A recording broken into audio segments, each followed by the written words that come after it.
জুলাই বিপ্লবী শরীফ ওসমান হাদির হামলাকারীদের গ্রেপ্তারে ব্যর্থতা, জননিরাপত্তার অবনতি এবং চলমান আন্দোলনের অংশ হিসেবে স্বরাষ্ট্র উপদেষ্টার পদত্যাগের দাবিতে রাজধানীর শাহবাগে ছাত্রশক্তির আয়োজনে বিক্ষোভ চলছে। সেখানে আছেন রাজু আহমেদ। রাজু, জানাবেন যে বিক্ষোভকারীরা কি বলছেন, এখন তাদের অবস্থান কোথায়?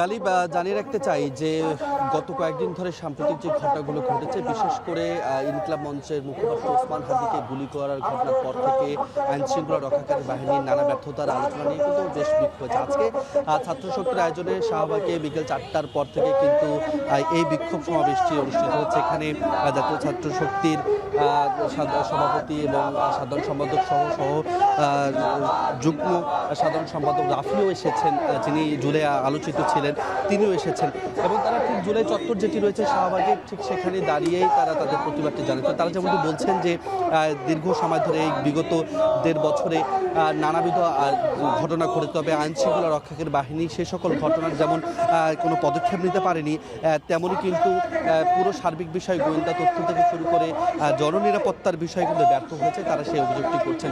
সেই সঙ্গে আজকেও এনসিপির একজন নেত্রী আত্মহত্যা করেছেন। তাদের অভিযোগ যে সাইবার বুলিংয়ের মাধ্যমে তাকে আত্মহত্যার পথে নেওয়া হয়েছে। সাইবার বুলিং সহ অফলাইন অনলাইনে যে অপরাধগুলো হচ্ছে সেগুলো পূর্বাভাস থাকলেও কোনো ধরনের ব্যবস্থা আসলে আইনশৃঙ্খলা রক্ষাকারী বাহিনীর সদস্যরা নিতে পারেনি।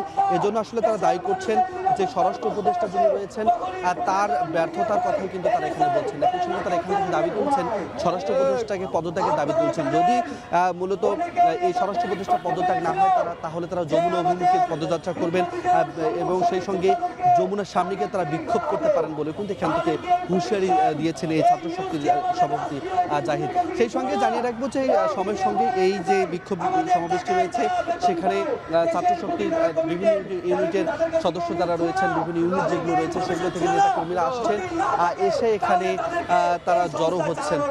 তো এই ছিল আসলে শাহবাগ থেকে আমার কাছে এখনকার পর্যন্ত সর্বশেষ। গালিব, শাহবাগ থেকে ছাত্রশক্তির আন্দোলনের খবর জানাচ্ছিলেন রাজু আহমেদ।